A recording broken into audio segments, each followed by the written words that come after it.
All right, everybody, welcome back for another deep dive. Yes, indeed. This one is gonna be fun. Absolutely. I was just thinking, normally we dive deep into a specific topic.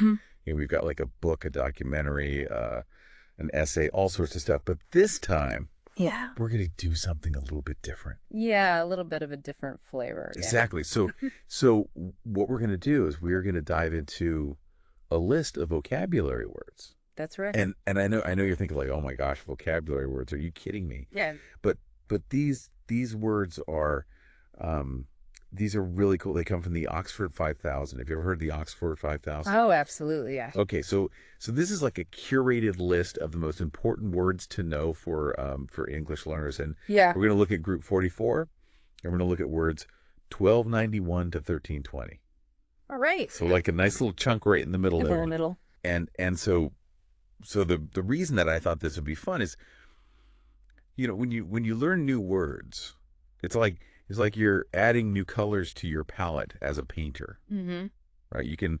You can express yourself in new ways and really kind of I don't know, it just opens up your world a little bit. So it does. I'm excited about this. What do you think? Oh, I'm excited too. And you're right.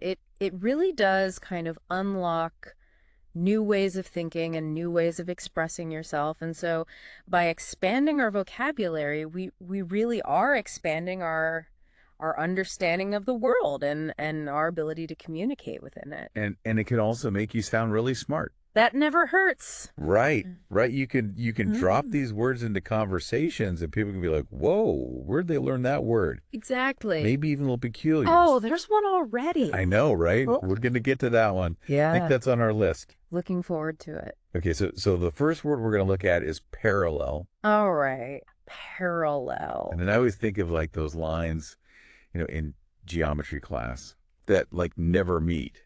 But I'm sure there's a lot more to it than that. Yeah, absolutely. So parallel essentially means running in the same direction, but never intersecting. Okay. So, like you said, those lines in geometry class, they're always the same distance apart. They never cross. Yeah. You could also think about like two people living parallel lives. Oh, that's a good one. Yeah, their paths never quite crossing.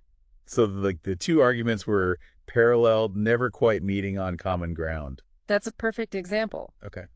Or you could think about, the author drew a parallel between the rise of technology and the decline of traditional values. Yeah, that's a good one. So you can use it in a lot of different ways. And of course, the literal sense, like the train tracks ran parallel to the highway. Exactly right. The classic example. Okay, cool. So that's parallel. Parallel. What about parameter? Parameter. That one always makes me think of science experiments, but it feels like it pops up in everyday conversations too. Yeah, you're right. Parameter basically means a boundary or a limit. It defines the scope of something. So like you said, in a science experiment, the parameters might be the controlled variables. Okay. But in a business meeting, it could be the budget constraints for a project. Oh, I see. So you could say, we need to set clear parameters for the project before we begin. Exactly. Or the success of the experiment depends on staying within the defined parameters. That's a great one. Okay. Or even something like, my patience has parameters. Don't push me too far. Ooh, I like that one. Right. Good one. Okay, so that's parameter. Next up, we have parental. Parental. This one seems pretty straightforward, right? Yeah, it does. It basically means anything related to being a parent. So the joys, the challenges, the responsibilities. Okay, so like parental love or parental guidance. Exactly. But also things like parental leave or even parental expectations. Right. It covers that whole spectrum of parenthood. Okay, cool. So that one's pretty easy. Yeah, that one's pretty straightforward. All right, what about parish? This one always makes me think of quaint little villages and like church bake sales. You're not far off. Yeah, parish traditionally refers to a small administrative district often associated with a church community. Okay. So it can be a geographical area or even just a specific group of people. I see. So you might hear the parish priest visited the sick members of the community, or the parish council met to discuss local issues. Right. Or even the annual parish festival drew crowds from all over the county. Yeah. I like that. Yeah, so it can be a really vibrant part of a community. Okay, cool. So that's parish. Parish. Next up, we have parliamentary. Parliamentary. This one seems pretty self-explanatory. Yeah, it pretty much is. It just means relating to a parliament, which is a system of government where elected representatives make decisions. So you could say the country transitioned to a parliamentary democracy after years of authoritarian rule. Right. Or the parliamentary debate on the new healthcare bill was intense. Exactly. And you might also hear about parliamentary procedures, which are the rules and customs that govern how a parliament operates. I see. Okay, cool. So that's parliamentary. Parliamentary. And then this next one I feel like is very relevant to anyone who's juggling work and life part-time. Oh, absolutely part-time. Yeah. Yeah, this describes anything done for less than the usual or standard amount of time. So like a part-time job.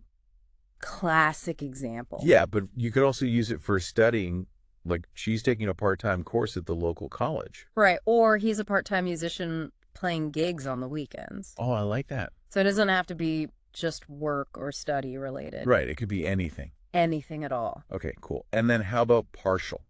Partial. This one seems like it has a few layers to it. It does, yeah. So partial can mean incomplete or not whole. Okay. So, for example, the storm caused partial damage to the roof. Oh, yeah. Or, I ate a partial sandwich because I wasn't that hungry. Right, yeah. But then you also have the phrase partial to... Yeah, that's what I was thinking of. Yeah, like I'm partial to a good cup of coffee in the morning. So that means you have a preference for it. Right. And then there's also the meaning of biased or favoring one thing over another. Oh, I see. Like the judge was accused of being partial to the defendant. Yeah, so many different uses for this word. Yeah, it's a versatile one. Listeners, I challenge you to use this word in a sentence today. Ooh, good challenge. Try it out. What does it mean to be partially right or to have a project partially completed? Partially simply means to some extent, but not completely. Right. Like the project was partially funded by the government. Exactly. So it's not all the way, but it's part of the way. Yeah, okay, that was fun. So that was partial. Next up, we have participation. Participation. This one's all about getting involved. It is, yeah. Participation means taking part in something. Yeah. So it could be a class discussion, a protest, a sport, anything where you're actively involved. Like full participation is required for this team building activity. Yes, exactly. No wallflowers allowed. Right. Or voter participation is crucial for a healthy democracy. Very true, very true. Okay, and then speaking of teamwork, what about partnership? Partnership. So a partnership is a relationship between two or more people or entities who work together toward a common goal. Exactly. It emphasizes collaboration and shared responsibility. So the classic example is a business partnership, like the two entrepreneurs formed a partnership to launch their new venture. Mm-hmm. But you can also have partnerships in your personal life, like their marriage was a true partnership built on love and mutual respect. That's a good one. Yeah. And it doesn't always have to be people. You could even say something like, the city formed a partnership with local businesses to revitalize the downtown area. Oh, that's a good one. Right. Okay, cool. So that's partnership. Partnership. And then we have passing. Passing. This one evokes a sense of transience. It does, yeah. Passing in this context refers to something that's temporary or doesn't last long. It captures that fleeting nature of things. Like the feeling of sadness was passing and soon joy returned. That's beautiful. Or we witnessed the passing of a beautiful comet across the night sky. Ooh, I like that one. Right. Or the latest fashion trend was just a passing fad. Exactly right. Things come and go. Okay, cool. So that's passing. And then what about passionate? Passionate. This one's all about feeling strongly about something. Yeah, passionate describes someone who has intense emotions or beliefs about something. Okay. It conveys a sense of deep conviction and enthusiasm. Like she was a passionate advocate for environmental protection. Mm-hmm. Or he delivered a passionate speech that moved the audience to tears. Oh, wow. Yeah. That's a powerful one. Or even something simpler, like, I'm passionate about cooking. It brings me so much joy. Yes, exactly. We can all be passionate about something. Right. Okay, cool. So that's passionate. And then we have passive. Passive. This one can sometimes have a negative connotation, right? Yeah, so passive means not actively taking part in something or not resisting something. Okay. So it can be positive in some contexts, like passive listening, where you're fully absorbing information. Yeah. But in other cases, it can imply a lack of initiative or assertiveness. So, like, he took a passive role in the project, letting others take the lead. Right. Or she felt frustrated by his passive-aggressive behavior. Exactly. It all depends on the situation and how it's used. Okay, and then we have password. Password. This one we use every day, but in our digital age, it carries a lot more weight than it used to. Oh, absolutely. A password is a secret word or phrase used to gain access to something, usually online accounts or devices. Right, and it's good practice to have different passwords for different accounts and to enable two-factor authentication whenever possible. Yeah, you don't want to use the same password for everything. Otherwise, you're leaving yourself vulnerable to hackers. Exactly, like having a key to your digital life. You want to keep it safe. Very true. No. Okay, so that's password. And then what about pastor? Pastor. This one evokes a sense of community and faith. It does. A pastor is a minister or leader in a Christian church. Okay. They provide spiritual guidance and support to their congregation. So you might hear the pastor delivered a powerful sermon on forgiveness, or the pastor visited the sick members of the church. Right, or even something more casual, like the pastor organized a potluck dinner for the entire parish. Oh, yeah, bringing people together. Exactly. Okay, cool. And then speaking of things that bring people together, what about patch? Patch. So a patch is a small piece of material used to cover a hole or a damaged area. Right, so the class example is a patch on a pair of jeans. Yeah. But it can also be used metaphorically, like a rough patch in a relationship. Oh, yeah. We've all been there. Right. And then in technology, you have software patches. Oh, yeah. Which are updates designed to fix bugs or security vulnerabilities. So the latest software update includes a patch for a critical security flaw. Right. So very important to keep your software up to date. Absolutely. Keep those patches coming. Okay. And then patent. This one's particularly relevant in the world of innovation. It is, yeah. A patent is a legal document that gives someone the exclusive right to make use or sell an invention for a certain period of time. Okay. So it protects intellectual property and encourages innovation.